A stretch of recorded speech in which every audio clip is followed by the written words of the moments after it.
Hello everyone and welcome to my channel Summary of English. Today we are going to cover the chapter Birth from the book Snapshot. Birth by A.J. Cronin. Summary में आगे बढ़ने से पहले हम कुछ important characters के बारे में जान लेते हैं। पहले कैरेक्टर है डॉक्टर एंड्रयू मैनसन जो कि इस पूरे चैप्टर के हीरो हैं। दूसरे हैं डॉक्टर एडवर्ड पेज जो कि एक सीनियर डॉक्टर है और इन्हीं के अंडर डॉक्टर एंड्रयू अपनी ट्रेनिंग कर रही हैं।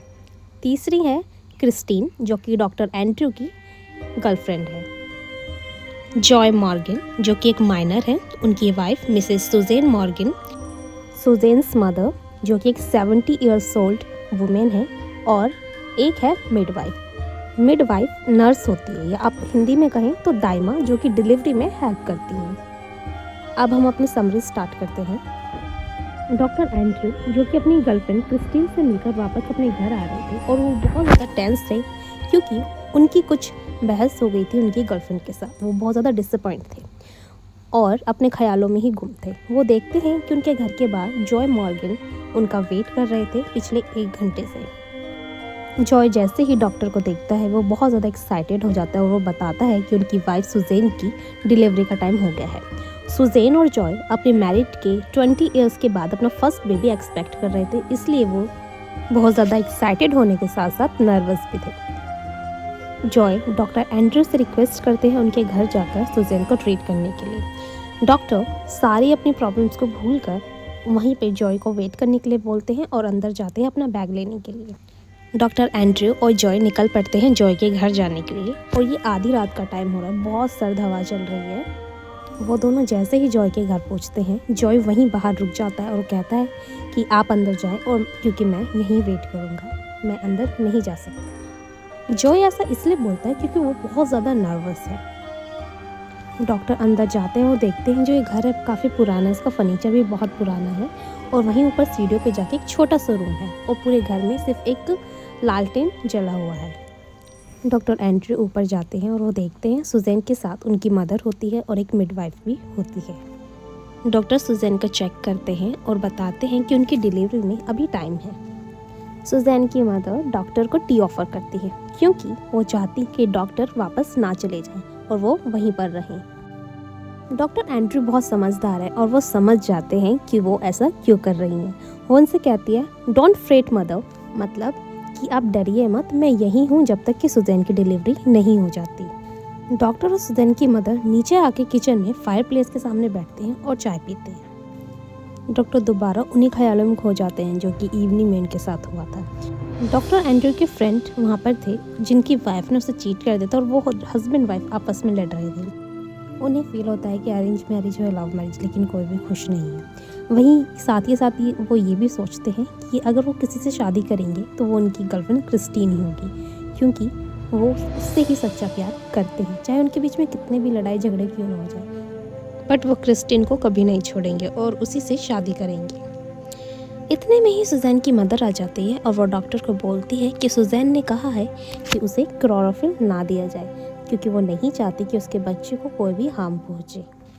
डॉक्टर कहते हैं कि क्लोरोफिल से कोई नुकसान नहीं पहुंचेगा और साथ ही साथ वो ये एश्योर भी करते हैं कि मदर और बेबी बिल्कुल ठीक होंगे। डॉक्टर एंड्रयू जो कि बहुत ज़्यादा थके हुए थे लेकिन फिर भी वो अपने घर नहीं जाते क्योंकि अगर वो अपने घर जाते हैं तो शायद उन्हें दोबारा वापस आना पड़ जाए। इतने में ही मिडवाइफ की आवाज़ आती है और डॉक्टर को पता चल जाता है कि अब डिलीवरी का टाइम हो गया है।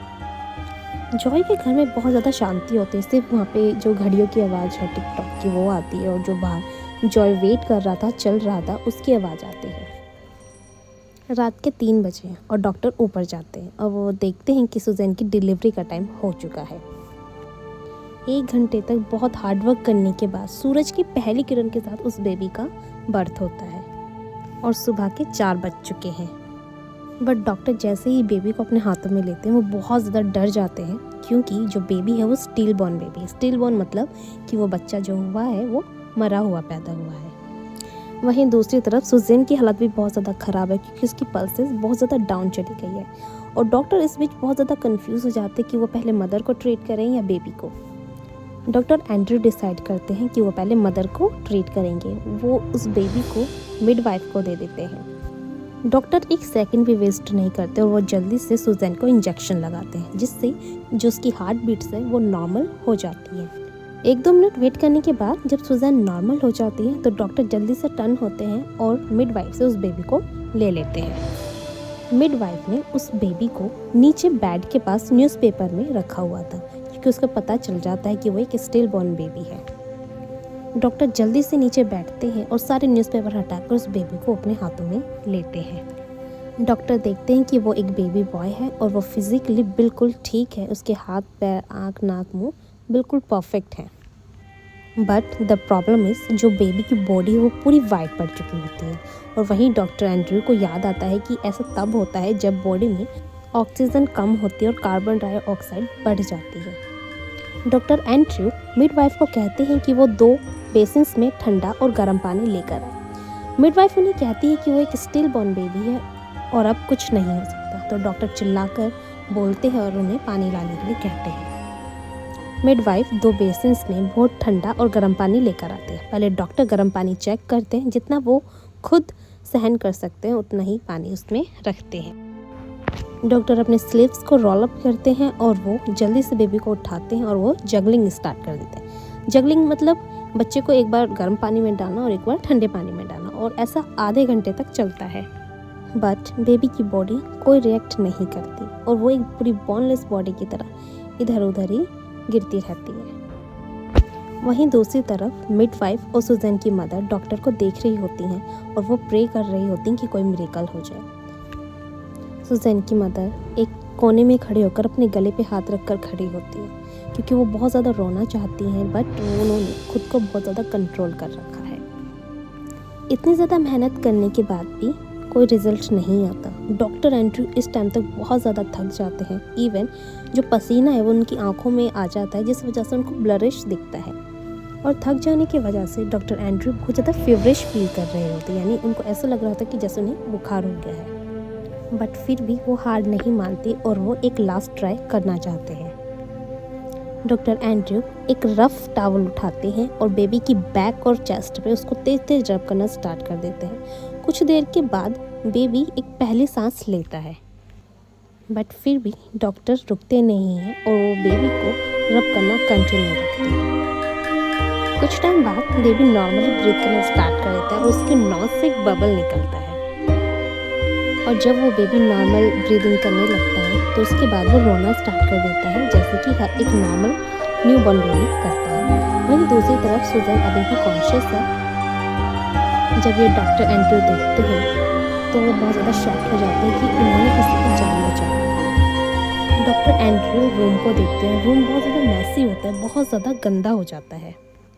सुबह के 5 बज चुके होते हैं और डॉक्टर एंड्रयू बहुत ज़्यादा थक जाते हैं।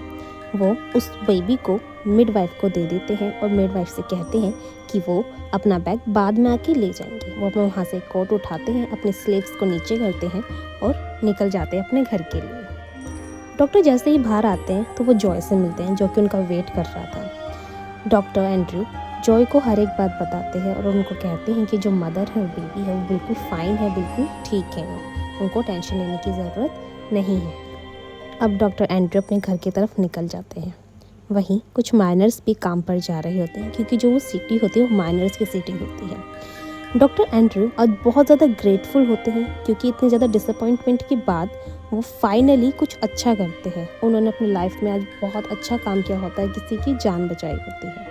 और यहीं हमारी जो समरी है वो ख़त्म होती है। तो इस चैप्टर में हम यही देखते हैं कि कैसे एक अंडर ट्रेनर डॉक्टर एक बेबी की जान बचा लेता है। If you like this video please give me a thumbs up, और आप मुझे कमेंट में बता सकते हैं कि मैं नेक्स्ट वीडियो किस टॉपिक पे लेकर आऊँ। And also do not forget to subscribe my channel. Thank you.